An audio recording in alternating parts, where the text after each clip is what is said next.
Stanford University. Hello and welcome back to E145 Technology Entrepreneurship. In this video, I'm going to start the series on entrepreneurial sales and marketing. And so a key theme of these videos is going to be that the companies that last, the companies that are enduring, do more than just satisfy customers. They must constantly amaze them. And so these videos are going to be broken down into two sections.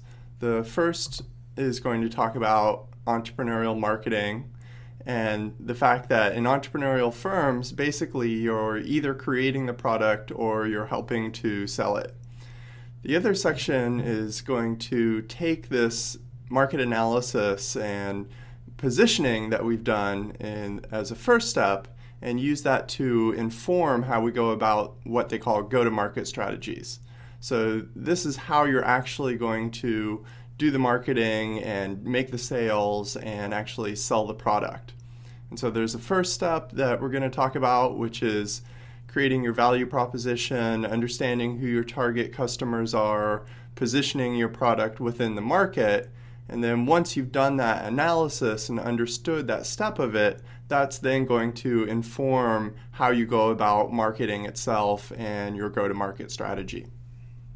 And so as step one, we have opportunity recognition and market analysis. So as we've been doing in the class, you must identify a market need and understand the size and the growth potential of this market. And so this is going to be a key step in your OAP presentations and projects that you're doing for the class. Once you've done that, then you can use marketing as a strategy to create demand. So we'll start out with some definitions. First of all, we have the total available market. This is if everyone who could possibly purchase your product were to buy, how many dollars would that represent? What's the total available market? Obviously, you're not going to capture this total market because this is the universe of 100% of the possible sales you could make. The served available market is how many of these customers can I reach with the sales channel that I'm going to be using. So once you've narrowed down a bit more, are you going to be targeting these people through a certain website, or is there a certain group that you can actually reach through your sales channel who could potentially buy from you? This is the served available market. And then finally, we have what's called the target market. And so the target market is people who are the most likely to buy. So this might be people between a certain set of ages, it might be a certain demographic. You need to do some research, talk to some groups of potential customers, and find out how can you identify those within the served available market that are actually your target market who are the most compelled to purchase your product. So let me give you an example of this from my own experience. Many years ago, I traveled to India and stayed with a village family that was suffering from drought. And so this spurred me to find some solution to this problem where their corn crop was extremely limited due to this drought. And so I teamed up with a biology faculty member at Duke, and we put together a board of advisors. It turned out this board of advisors was instrumental in helping us do our market analysis because they were the ones who introduced us to the people who could give us the numbers and the figures that we needed to calculate the market size and growth potential. And so the product was a new variety of corn, which through some genetic engineering techniques could be grown in extremely dry conditions. First, we started with a bottom-up analysis, and then we did a kind of top-down analysis. And so we started out with the total world seed industry, which is about $13.5 billion. We then narrowed this down to what we could target via our sales channels, and the initial market was going to be the US market. And so while the main product we wanted to get to was a drought resistance product, we decided to initially start, based on conversations with customers, with a rootworm damage product. And so rootworm is an insect that damages the roots of corn. And so we looked at how much customers were currently paying on insecticides to deal with the rootworm product. And so in this bottom-up analysis, we looked at there's overall $200 million spent on insecticides on 15 million acres in the US. So insecticide expenditures turn out to be about $40. This should be per bag, not per acre of insecticide, because one bag can cover 3 acres. And so we projected that we could, because this is a new product, that our product could be priced at perhaps 50% of the current product. And so rather than charging $40 a bag, we were talking with customers, we thought we could charge $20 a bag and get a fair number of them to switch over. So if they're already paying $40 per acre, we're going to charge them 50% of that, and then that $20 that we would be getting, we would have to split with the seed companies that would actually license the IP and produce the seed. And so Sundance Genetics would be collecting about $10 per bag. And so we projected that we could reach 6 million bags after the 3rd year. So 6 million bags times $10 per bag would wind up being about $60 million. We also calculated this in terms of the total damage that comes from corn rootworm. So this is 1.2 billion. Farmers told us that they're willing to pay about 50% of their anticipated gains, and so this leaves us with a potential market of 600 million. So we estimated that we might get somewhere between 10 and 22% of this market by the 3rd year of sales, which again would give us about $60 million potential revenue. We also looked at comparable products, and so BT is a comparable product in the corn industry that deals with the corn borer, which is a different insect that attacks corn. And so this turned out to be about a $200 million market, and farmers and industry experts told us that rootworm control is about 3 times bigger market than corn borer, and so 3 times 200 million again gives us a $600 million market. And so it's good if you can calculate your market in different ways and through different methods and arrive at consistent estimates, and that you can also back up these market estimates with real-world data from actual people in the industry and customers. So you want to try and be finding market opportunities that are somewhere between a $500 million and $1 billion market opportunity. And you also want markets that are growing quickly. And so if the market's only growing at 2% per year, that's a lot less interesting than if the market is growing at 10% or at 20% per year or even more. And so you want a large and fast-growing market. So what is it that makes marketing and sales so challenging in a high-growth venture?